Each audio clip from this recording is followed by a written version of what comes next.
This episode of Gareth Jones on Speed isn't going to be like any other. It features a song and a half, a couple of plugs for other projects I'm working on, and a history lesson, and a whole bunch of other stuff that I wasn't planning on actually putting in this episode.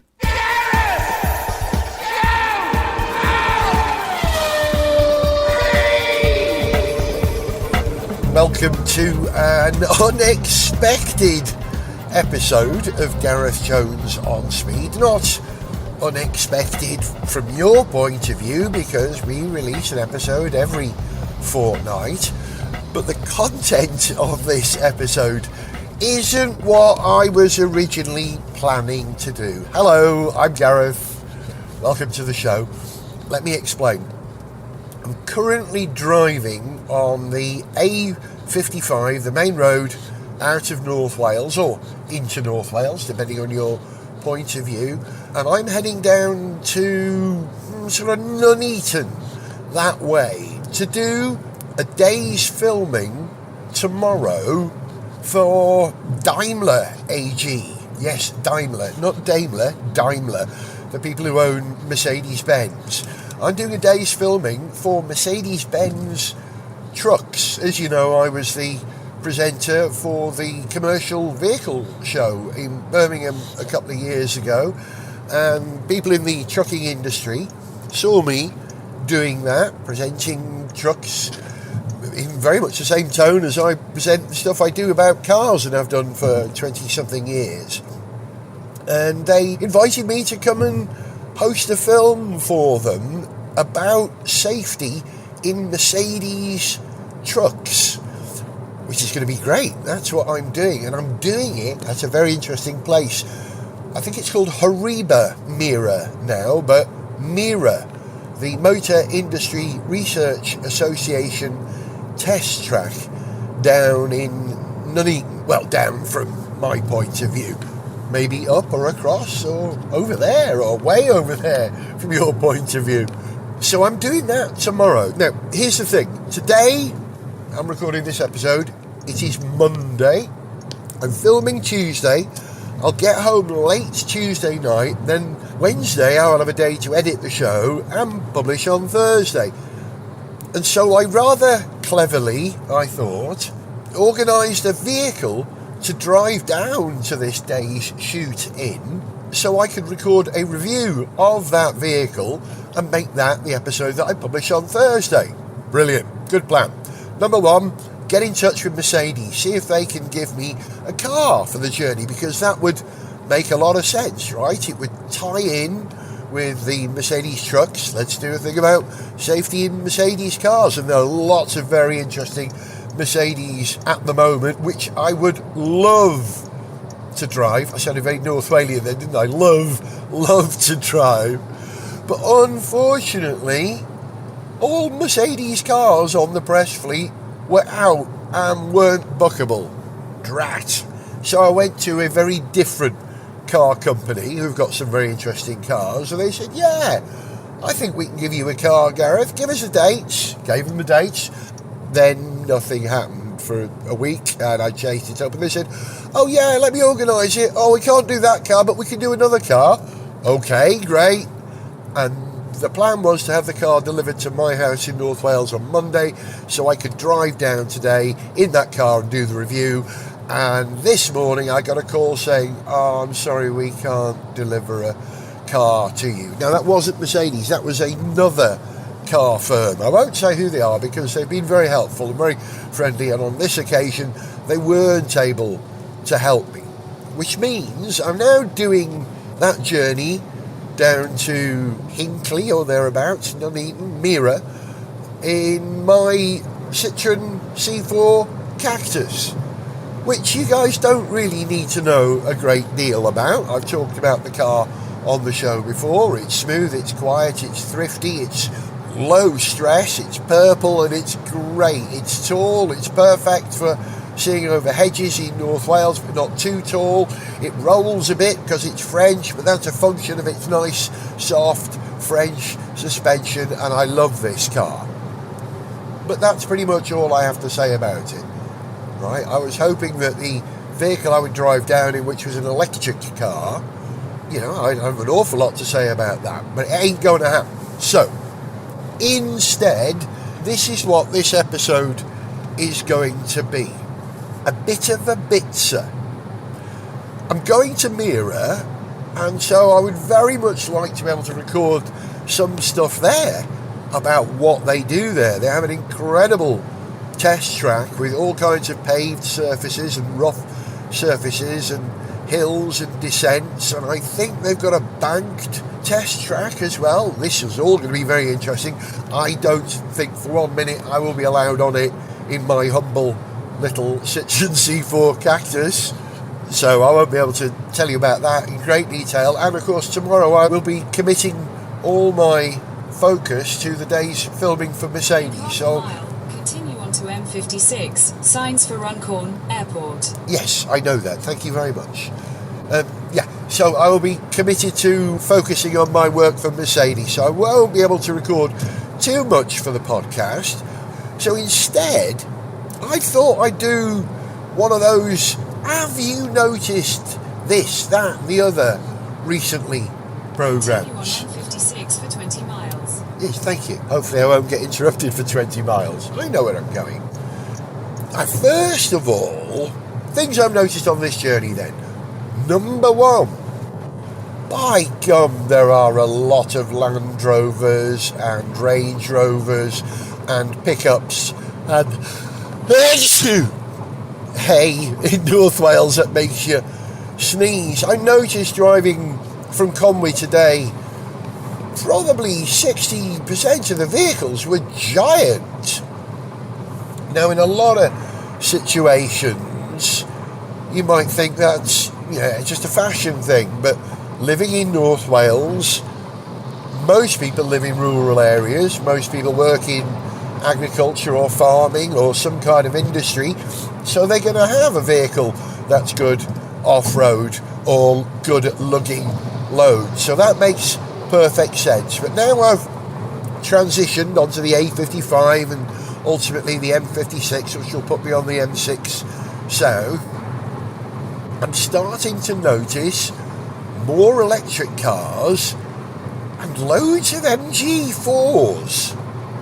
Yeah, the MG4 is a bit of a bargain, really. You may remember I tested it a few years ago on the programme and was really impressed at how much bang it gave if you're at buck. The range, the fact that it was rear-wheel drive made it kind of fun to drive, and I loved the styling. I remember the first time I ever saw an MG4, it was bright orange and it was on the Euston Road in London. I was on a number 73 bus going to Stoke Newington upstairs, and I saw this orange car coming towards me, and it literally popped like a light bulb. I thought, wow, first of all the colour, then hang on, what is that? Kind of almost looks like a micro Lotus hatch SUV cross under.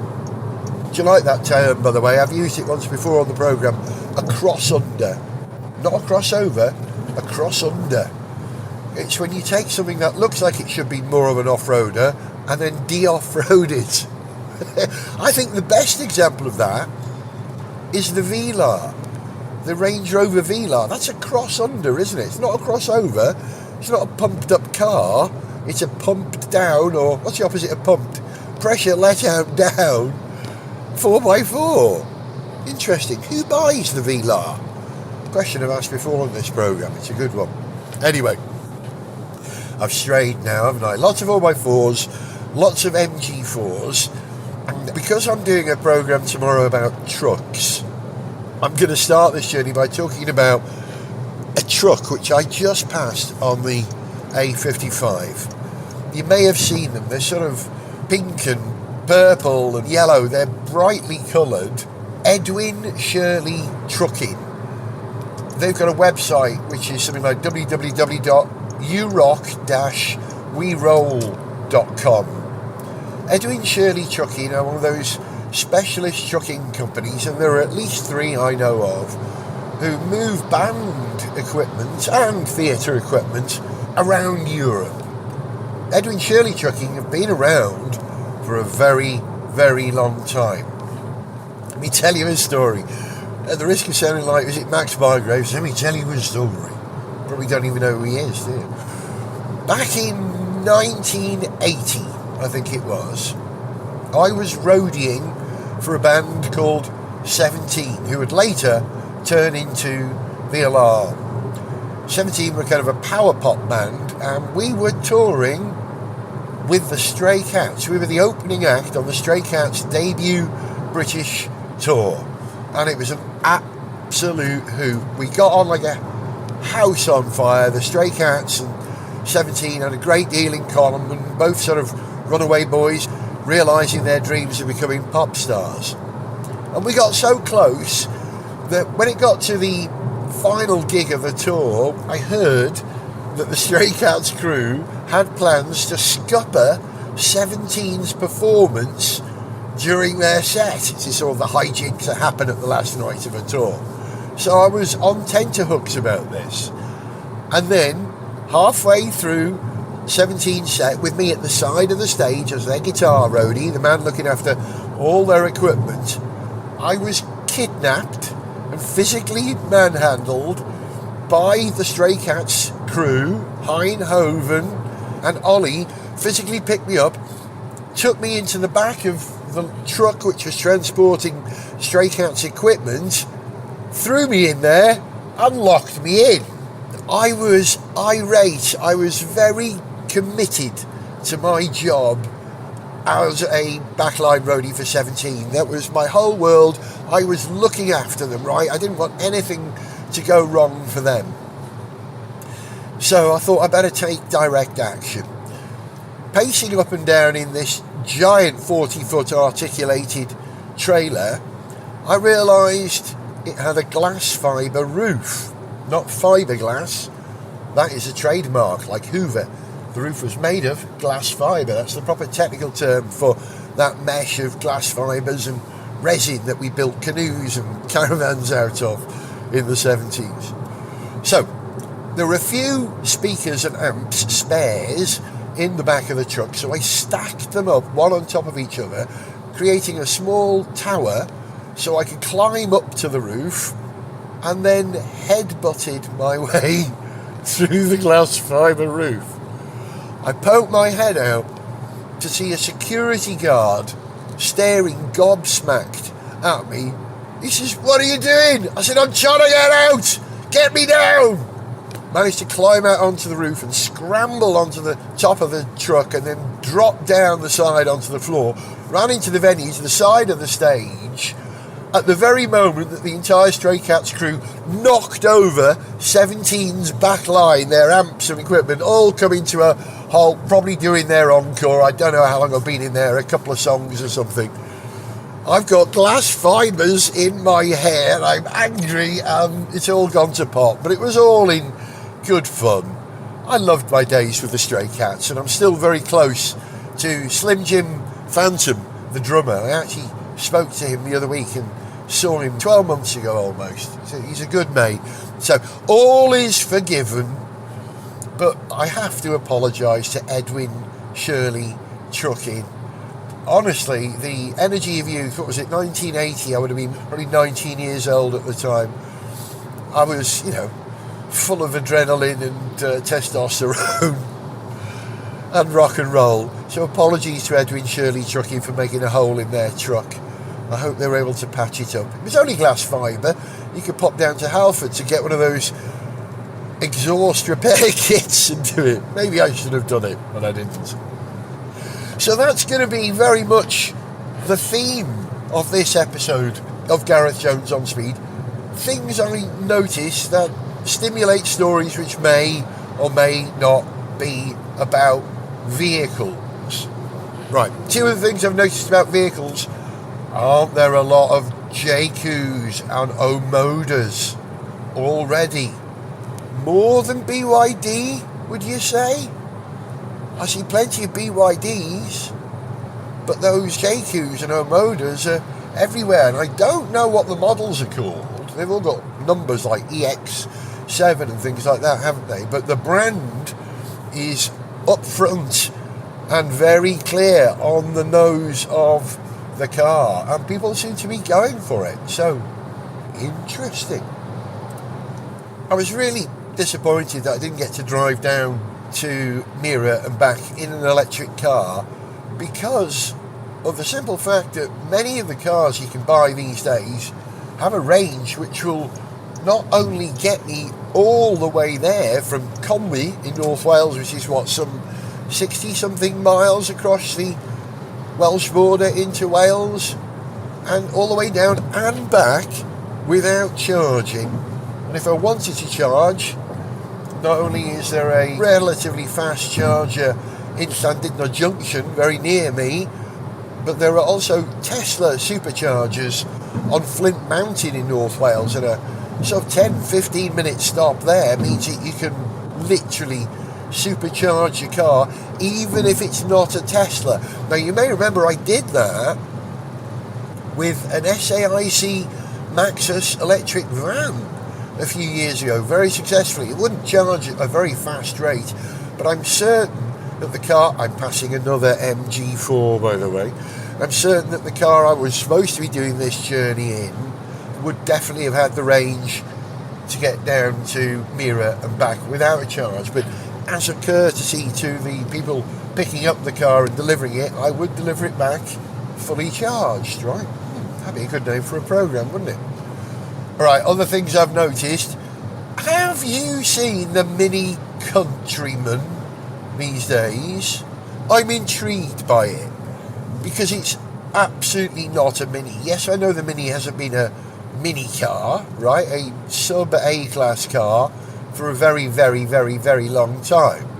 But it seems to have grown exponentially, and the current Countryman is, I would say, a little bit larger than my C4 Cactus, and similar sort of proportions in terms of aspect ratio, height, width and length. However, it's spoiled by having very small wheels. I'm sure bigger wheels are an option, right? But if you order that car on the smaller wheels, it's gonna look like I'll tell you what it's gonna look like. What's that Fiat 500? Is it called the L? That looks like a big blob of dough parked on tiny ball bearings. Get your wheel sizes right. It's crucial. That relationship between the size of the wheels on your car and the height of the door and the mirrors is very, very important. And the first time it started to go awry, or if you're Welsh, awry, that's how I read it, I think that's right, awry, that's how you say it, isn't it? It was when we started driving MPVs. Because if they had wheels the size of a saloon, they would look like big slab-sided monsters. And I remember that the Ford S-Max, the first car we ever had for a video, the first car we ever tested on Gareth Jones on Speed, well, that got that balance right. It had quite large wheels for the day, right? And we're talking about 21 years ago here, 2005, right? Loved the S-Max, and again, I just saw one on the road, and I'm thinking, God, that was a great bit of design, nice proportions, huge volume inside, but not as bulky like a Dupli bus as the Galaxy. That was a kind of it wasn't a cross under, it was like an MP Wunder. The concept for that car, when that came out, I remember thinking, oh wow, rakish, functional, like it, ticks lots of boxes. Dear me, there's some poor lane discipline on the M56 at the moment. I've come over to the left-hand lane. I'm doing an indicated 71 miles per hour, which, allowing for the inaccuracy of my car's speedo, is probably 69. And there's what is that, a little Citroen C1 sitting in the middle lane saying, oh, Ray's moved over now. Now we can all make reasonable progress without a huge tail of cars. Wake up. Well done, Cariad, for noticing at last. Hey, everybody makes mistakes. Don't get angry, right? Don't get angry with other people making mistakes. We all make mistakes. He was a nice old man driving that car. He's looking now. He's been very attentive. We all make mistakes. Allow people to make mistakes because nobody's perfect. Only Allah is perfect. I didn't say that, right? Right. What else have we got on the road around me? First interesting car I'm going to see. Okay, here's another one for conversation. Maybe it's a function of living not that far from Ellesmere Port, which is more or less where I am at the moment, Cheshire. But there are an awful lot of Vauxhalls. I see Grandlands everywhere. Loads of Vauxhalls around here. Is there still brand loyalty for Vauxhall in Britain? I guess there must be, otherwise Stellantis would have ditched it as a brand outright and just badged everything Opel, right? So people must like Vauxhall. Maybe it's loyalty from people who used to work at the factory or family members used to, and of course you get a deal, don't you? If you work at a factory, buy a company car at a favourable price, I believe. But the same could also be said around here for Jaguar Land Rover cars, some of which were built in Speak in Liverpool at the Halewood factory. Let's speak no more about the bad times. Don't know if you know that reference, do you? Let me explain. I wrote a song for Gareth Jones on Speed in the style of the mighty Wah from Liverpool, Pete Wiley, and it's about building cars again in Liverpool. And the opening line is, let's speak no more about the bad times, sung in the style of Wiley. Speak, spelt S-B-E-K-E, which is the area where the factory is. My songs are full of silly, complex little puns and details like that, which I don't expect you to know all of them, which is why I flag them up every now and again. So if you ever go back and listen to that song, which is called Building Cars Again in Liverpool, you can get the lyrics. If you want to read them, you go to the Gareth Jones on Speed page and click on song lyrics. There's a whole page listing every episode that's got a song in it and what the lyrics were, if you're interested. Let's speak no more about the bad times. Don't let it go to your head. It seems as if the car manufacturers are starting to see red. We told the world I wanna hold your hand. We gave the world a prototype like that. We even singing tune while building your car. We had the Beatles, now we got Jaguar. No more tattoos, no more work to rule. The Mersey motor makers, they ain't no fool. They're building cars again in Liverpool. They're building cars again in Liverpool. And while we're talking about Gareth Jones on Speed music, I've got a gig with the On Speed band, a slimmed down version of the On Speed band, just a 3-piece. Me on bass and vocals, Pete Ryan on drums and samples, and Chris Ryan on guitar and backing vocals. And if you're going to Le Mans this year, to the 24 Hours of Le Mans in June, and you're staying at the Team Langoustine campsite, then you'll be able to see us play, because we're playing a free gig, private party. You can't come unless you're staying at the campsite, but we're playing a full set on the Friday night of Gareth Jones on Speed songs, and we're going to do a couple of car related covers as well, because of course the people at Team Langoustine won't all be familiar with the On Speed songs. Most people aren't. Remember your audience, so we're playing for our audience songs that they will know.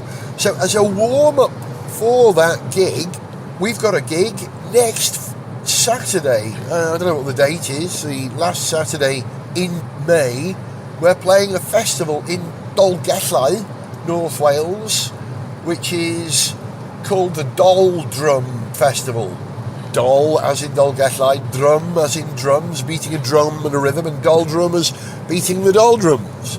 So the On Speed Band, Gareth Jones and the On Speed Band, will be playing at 3 o'clock outside, I think it's called the Cross Keys Hotel. The whole streets become a festival, and we're going to go and feature our songs there. We're billed not as Gareth Jones and the On Speed Band, because that won't make any sense to the non-Gareth Jones On Speed audience. So for the Welsh audience, we're billed as Gareth Jones and the Gaz Top Band. Now, that allows me to use the name Gaz Top that people recognise, because otherwise everyone is called Gareth Jones in North Wales, right? If I build it as the Gareth Jones Band, people wouldn't know. But they know Gareth Jones Gaz Top. It's like my qualifier to explain which Gareth Jones I am. I'm the one called Gaz Top. So it says on the poster, Gareth Jones and the Gaz Top Band, and people go, do they actually mean real Gaz Top? I thought he was dead. Ooh, green Renault 5, come on, you chunky little brick. Oh, well done. Sorry, I'm shouting. The graphic design on that car is exemplary, and the colour choices and its cubist form. Well done, Renault. Well done. I've seen a couple parked, but to see one on the motorway doing 60 miles per hour looks sweet. Very sweet. Right, what was I saying? I was talking about using the Gaz Top brand, and it reminds me of something, right? When I do the Gaz Top band, it allows me to use Gaz Top without me being Gaz Top, because I don't use Gaz Top. Other people refer to me as Gaz Top, and that's fine, but I don't. I'm Gareth Jones. I may used to have been Gaz Top, but if you think about it, you may have been, what was your school nickname? You know, Clogsy, or Wormy, or Wasp Nettler, or something ridiculous, right? You used to be that person, but you're not necessarily that person anymore. So using the Gaz Top band, the band is called Gaz Top, or it's Gaz Top's band, right? But I'm Gareth Jones. That allows me to do that in exactly the same way, bear with me on this, that Land Rover can use the brand Freelander, a car built for them in China by Cherry Automotive. Fascinating. They've sort of subcontracted the Freelander brand, so it's a brand in its own right. But in Britain it has associations with Land Rover, so that will help them sell it in Britain. And it's a big vehicle, and Land Rover seem unthreatened by it. So that's an interesting strategy, isn't it? There's a lot going on. I know that many Chinese car manufacturers are buying production lines in Europe at the moment. I think they bought part of the Valencia factory, and they're talking about buying production lines from Nissan in the UK as well. Not the whole factory, just one line. But the clever thing about this is, ultimately, if you wanted to rebrand or reversion a Chinese platform that was built in the UK and badge it your vehicle, that would allow you to do that. This is all the motor industry reacting to the incredible success of the Chinese motor industry, not just in the UK, but in the world, everywhere at the moment. Oh my gosh, another Edwin Shirley truck. That's a different one. Purple and yellow. Isn't that funny? Hey, there must have been a big gig on somewhere. I don't know, Liverpool, Manchester, Birmingham, where they transported. Whose gear? Well, how about that? That was a sandwich for you. Seeing an Edwin Shirley truck prompted the beginning of this conversation, and see another one means I can pause for a little while, because I'm sure you've had enough of some 30 minutes of my freestyling about things I see. And if I see some more stuff, I'll tell you about it in the next part of this random, unexpected journey that is this episode of Gareth Jones on Speed.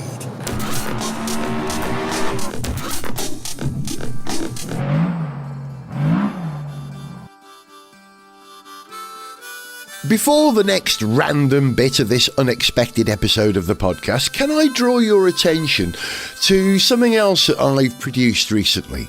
A 2-part radio documentary that my production company Whizbang TV made for the BBC about a great old friend of mine, someone who's appeared on Gareth Jones on Speed. The shows are called Mike Peters' Oh My Friend. It's the story of a man who led one of Wales' greatest bands, The Alarm, and what it was like to have him as a friend. Whether you're familiar with the music of The Alarm or not, I'm certain that you will love the programmes. Mike led an extraordinary life, and I was alongside him for almost all of it. He died in April 2025. In the shows, I interview many of Mike's closest friends, including people such as Slim Jim Phantom from the Stray Cats and The Edge from U2. The shows were made for BBC Radio Wales and now are available on BBC Sounds. Just search Mike Peters' Oh My Friend. There's a link to BBC Sounds on the page for this episode of my podcast on the website garethjones.tv. Oh my friend, oh my friend, oh my friend.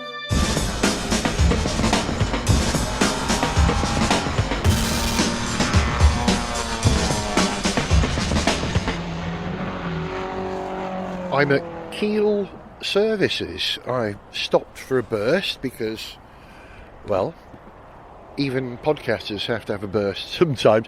What a shame I'm not in an electric car, because it's a perfect opportunity to top up while I'm emptying my bladder. A couple of interesting cars here at the vehicles, I should say, here at Keele Services, because I'm parked halfway between the truck park and the car park, and one of those Edwin Shirley trucks pulled in the same time as me, just behind me. Parked over there. I feel like going over and apologising for the hole in their roof.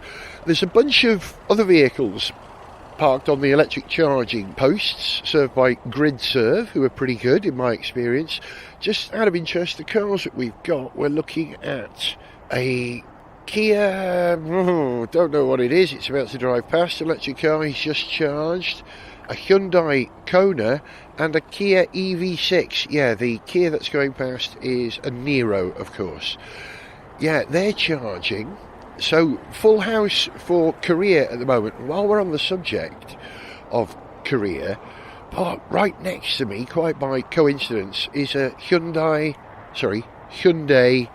one day I'll say it right first time, Hyundai Santa Fe in a kind of a slate grey. And I'm interested in this car because that's the car that we're going to Le Mans in this year.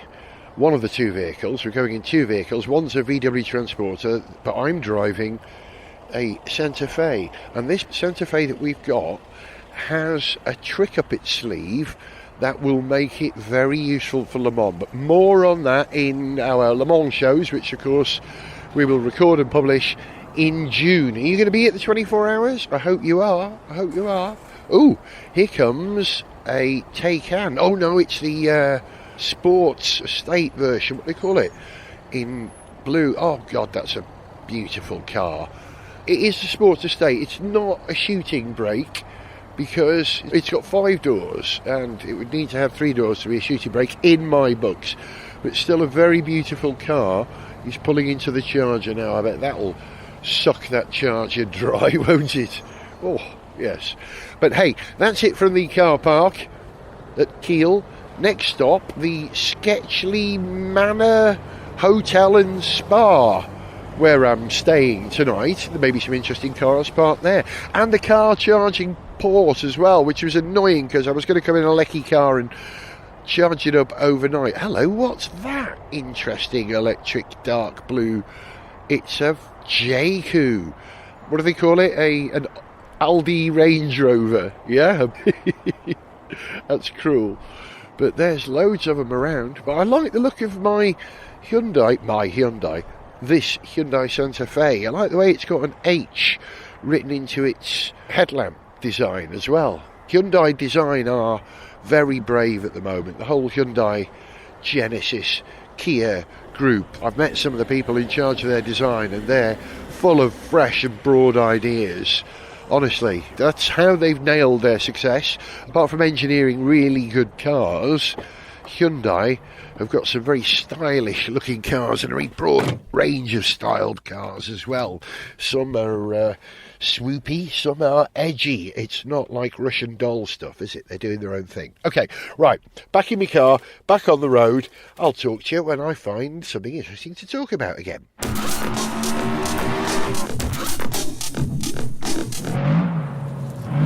Hello, welcome to the next interesting bit of my journey. I'm on Watling Street, about 6-7 miles from Nuneaton, not far from Hinckley, which is my final destination for the hotel tonight. And have you got time for a bit of a history lesson? Do you want a bit of a history lesson? Watling Street was the main Roman road that led all the way from Londinium to Hadrian's Wall, right? It's the road that became the backbone of movement in Britain. The Romans were the first people to organise that. But this particular bit that I'm in now is kind of important to me. Let me explain. By the way, this has got nothing to do with cars, but I'm going to tell you this story anyway. You know about Boudica.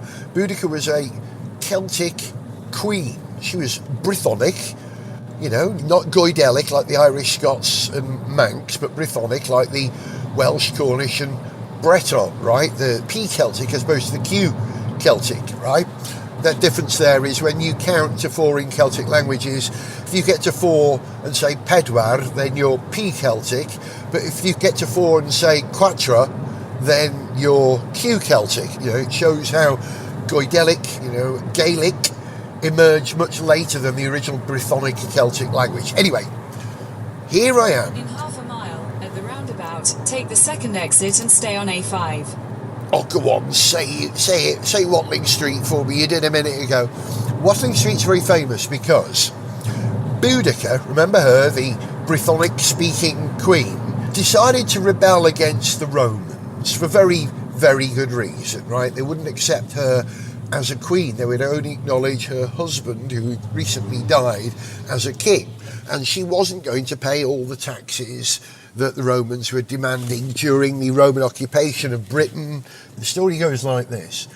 Boudica managed to convince many other Celtic tribes around Britain. She was Iceni from sort of Suffolk, Norfolk, that part of the world. Exit the roundabout onto A5. Oh, I'll say Watling. Continue on A5 for 1.5 miles. Please say Watling Street again. Anyway, Boudica amassed this massive Celtic army of the Decangli from North Wales, the Ordovices, the Parisi, all the various Celtic tribes from all over Britain, northeast, northwest, North Wales, southwest, even some Scots. Well, Scotland didn't exist as a place then, it was just a Brythonic kingdom. So she amassed all these forces and took on the Roman capital, which they razed to the ground. That was Colchester. And with the success of that, marched into Londinium and burnt Londinium to the ground as well. Oh, this is going really well, they thought. However, the Romans decided they ought to do something about it. So they sent a message to a legion of Romans who were in North Wales at the time, fighting the Druids on Ynys Môn, Anglesey, trying to control the Brythonic Celts that way by controlling the Druids, who were like the leaders of these nations. I won't call them one nation, there were many nations. So this Roman legion marched from North Wales back down to where the amassed Celtic Brythonic horde were marching, and they met round about here, not far from Northampton. I don't know the exact position, but so the records say, and these are Roman records, right? History is written by the victors. The roundabout onto Witherley Road. Witherley Road? Oh, Witherley Road, okay. History is written by the victors in battle, they say. So this is a Roman account of what happened. the Romans trapped the ancient Brits against a wall, if you like, a mountain range behind them in 3 sides. So they were boxed in, and they starved them for a week. And the Romans prepared during that time by sharpening their spears, making more shields, organising their weapons, eating well, discussing tactics. This was a professional, trained, well-equipped army. I think there were 15,000 of them, it is said. However, there were 50,000 ancient Celts. But they weren't a professional army. The ancient Celts didn't have a professional army. This was just the Celtic people. So with all the men were women who were fighting, and young children, and behind them the younger children and the older people, and their cattle and their goats and their, what do you call those, trolleys that they tow behind horses, carts is the word I'm thinking of, and oxen and all that. Basically a large proportion of the Celtic nation of Britain, because it wasn't very densely populated at that time. So Boudicca organises the troops and says, right fellas, this is what we're going to do. At dawn, at first light tomorrow, we'll move as one and we'll take the Roman army. Right, everyone said. And so the ancient Brits prepared for battle in the way that they always did, by taking mushrooms and drinking mead. They were off their nut. They would enter into battle in the spirit world, right? The spirit of war is in them. And unfortunately, in the middle of the night, that spirit of war went a little early, and they broke ranks. A bunch of the ancient Brits went, right, forget this, right, I'm not waiting till first thing in the morning, saying when we can go. I'm going now, I'm having them, man, I'm having them Romans now, seeing it. Funny how all the ancient Brits had South Walian accents. Anyway, so they splintered and charged at the Romans, and the Romans said, oi fellas, here they come, right, sort yourselves out, make the turtle. They made that turtle, that shield wall, side and top, and the ancient Brits came at the Romans, and the Romans just marched into the Brits, splintered 1,000 or so, however many had gone early, destroyed them, and then went right down the middle, right through the Celtic people, wiping them out, the entire people, almost all of that 50,000 strong horde. What was left of the Celts ran for the hills, literally. The hills of Scotland, Cumbria, Yorkshire, the Cheviots, North Wales, South Wales, Southwest, and those are the Brythonic Celts that are left today. The people in Scotland, Cumbria, North and South Wales, Cornwall and Brittany. Now, in that moment, such damage was done to the volume of people in Britain that when the Romans finally left, because Rome was falling, the Visigoths, I think, had sacked Rome, and they pulled away from Prydain, the edge of the world, Britain, that's where the word comes from. We call it Prydain in Welsh, and it's nearer to the original Greek word for the edge of the world, Prydain, which the Romans used, borrowed from the Greeks, and then Britons, people from there, or Britons, people from there, I should say. So the point I'm trying to make is that when the Romans finally left Britain, and there was a power vacuum here, the Saxons and the Danes and the Vikings moved into Britain and brought their language and culture with them. However, if Boudicca had just said, just leave the Romans, we'll wait till they go, and when they go, this country would arguably still be speaking a Brythonic language today. And I mean the whole country, from the north of Scotland down to the south of Cornwall and the southeast of England, would be speaking a language more like Welsh than English. That's the whole story. That's the truth. Boudicca is a great Celtic hero, but not in my personal view. I think she is the person personally responsible for the collapse of the Welsh language in the British Isles. Controversial, and it may not be wholly true, but everything I understand about the Roman decimation of the ancient Brits is verifiable, according to Roman records.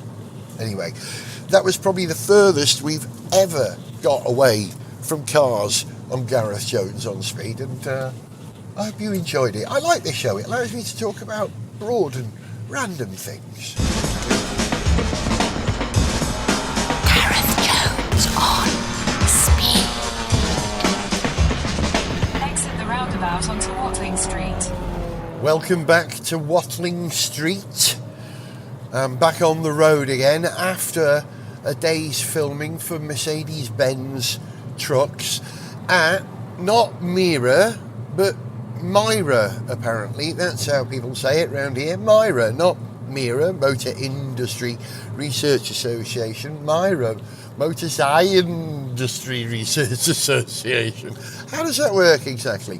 Hey, having a great day's filming. It was absolutely fascinating. Talking about the safety features on Mercedes-Benz trucks. Stuff like lane keeping, driver awareness, mirrors placed in very clever places which allow you to see low objects like children when they're very close to a vehicle. You know, if you're in a very high truck, you actually can't see what's going down way below, but you can on Mercedes-Benz trucks because they have very cleverly placed mirrors hanging over the front of the windscreen in an amazing angle. And then it's supported by sensors which will give you a display on one of the 2 or 3 screens in the vehicle. You'll get warnings on the screen that there's objects in front of you, and then audible warnings as well. Very well debugged systems they are, and it was fascinating trying the stuff. We did a couple of stunts, I suppose, where I stood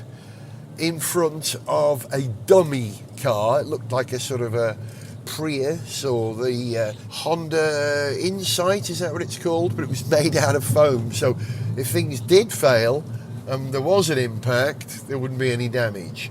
But I stood alongside that foam vehicle as a 32-ton Arctic came rolling towards me, and when the driver failed to brake, quite deliberately, it was part of the test, the system took over and brought the vehicle to a complete stop. Now that kind of stuff is on cars all over the place these days, but Mercedes have been putting it on trucks for a good few years now and are very proud of the systems, and of course they're even more important on a large vehicle with great mass than they are on a smaller car. Yeah, that was really good. It was interesting being at Myra.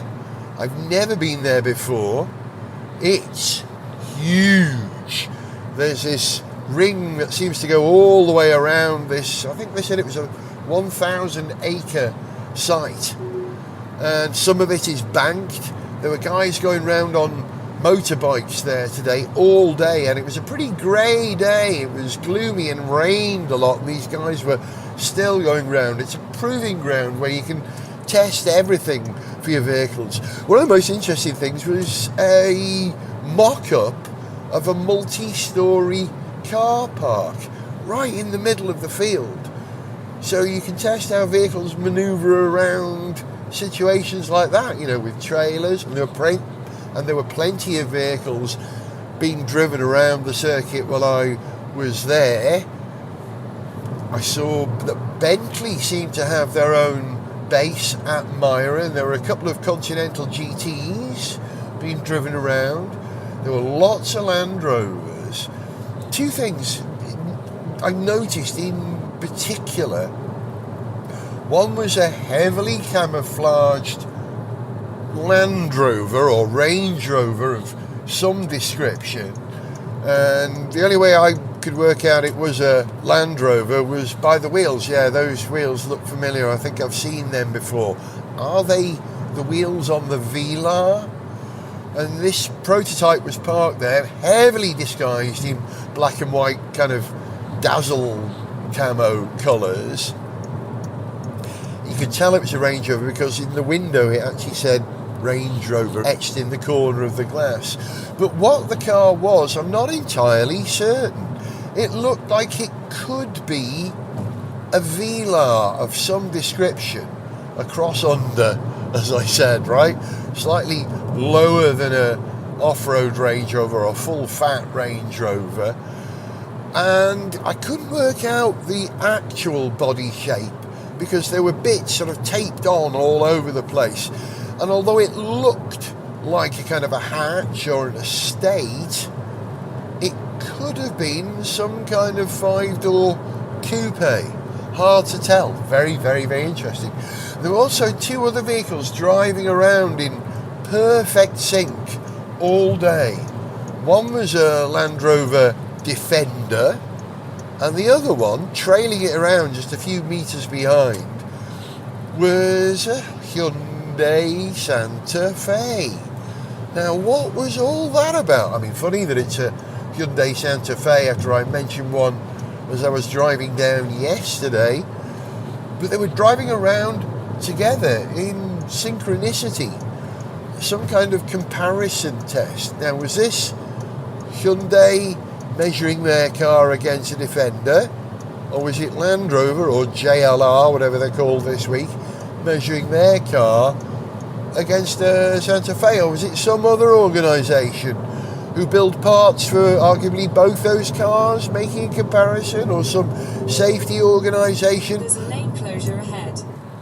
Okay, it says 40 miles per hour, that's what I'm doing. Well, I'm nearly doing 40 miles per hour, now I am.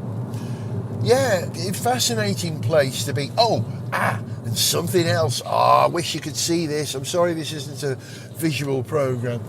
But there is a radio mast. It must be over, 250, 300 metres tall? I've never seen a temporary structure as tall as that before. Strapped down with steel guy ropes which reach all the way to the very, very top of the tower and as far away from it as they are tall, making it a isosceles triangle, is that right? I forget, but it looks a very stable but temporary structure. Now, I think that might be something to do with HS2 or the construction of the HS2, and that is a radio mast which gives clear communication for all the vehicles in a very large area working around it. Fascinating. I can look into that. It's got to be the tallest temporary structure I've ever seen. What do you call triangular metal framework that you hang lights from? A truss over a stage. It's like 20 massive truss all end on end. I noticed it on the way in but didn't mention it on the programme, but great to get a chance to see it again. I wonder what that is. That's it from this somewhat random episode of Gareth Jones on Speed. I hope you enjoyed me noodling all over the place, talking about everything that came to mind on the journey and on this end part of the journey. But I really hope that you enjoyed that bit I told about the story of the end of Celtic Britain, you could argue, which happened pretty much where I am right now. And you know what? When I got to the hotel, the bar and leisure area in the hotel was called Romans. The Roman Spa, the Romans Leisure Suite. Oh, no, really, you should have called it the Boudica Suite, right, or the Brythonic Celd Suite. But yeah, the Romans, they did a good job, very organised. What did they ever do for us, right, apart from build Watling Street, that main backbone of transport up and down Britain. And while I was talking about the Celts, I thought, I've got a good excuse to play you a song that I've recorded a while ago for the programme, but have not yet published it. It's another one of my songs in the style of Super Furry Animals. Now, Super Furry Animals haven't played live together for about 10 years, and they recently announced the tour, and in fact played in Llandudno the other night, just a few miles from my house. And I didn't know they were playing, otherwise I would have been there in the front row. I love Super Furry Animals. So here's a song I wrote a few years ago in the style of Super Furry Animals about all the disputes that were going on in Formula One, and many of those things are still ongoing today. So that's it from me, Gareth. Hope you've enjoyed the show. I'm going to leave you with the Supra Fiery Cannonballs. See what I did there? This is a song called Why Can't We All Just Get Along? See ya.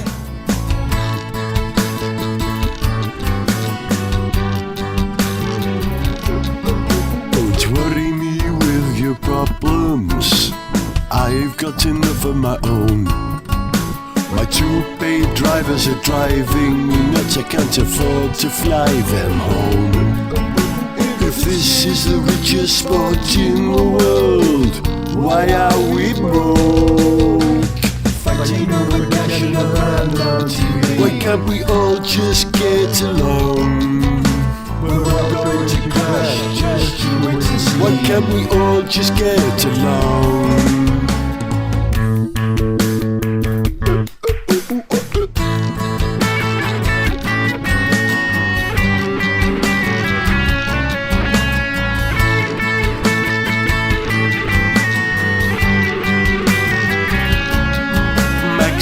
He knew about problems, he had a few of his own. Prostitutes and British life was a mess, but he didn't let the team owners moan. Is this the most painful spot in the world? Why can't we whip it into shape? I'd be development driver, but the car in the dirt. Why can't we all just get along? The engine it just doesn't work. Why can't we all just get along? Ronnie hates your new car, and late. Jimmy doesn't drive, Fernando's overspent. Williams plays Mercedes, Red Bull's engine shit. Builds an engine, Sauber plays with it. Why can't we all just get along? Why can't we all just get along? Frustrata de Formula, pozitivní del sport. Co by to znamenalo, jak If you enjoyed this show, then please like, share and subscribe. For information on how to contact the show, see pictures, read song lyrics, follow us on social media, or to sponsor this podcast, go to garethjones.tv. Gareth Jones on Speed is made in Wales by Whiz Bang.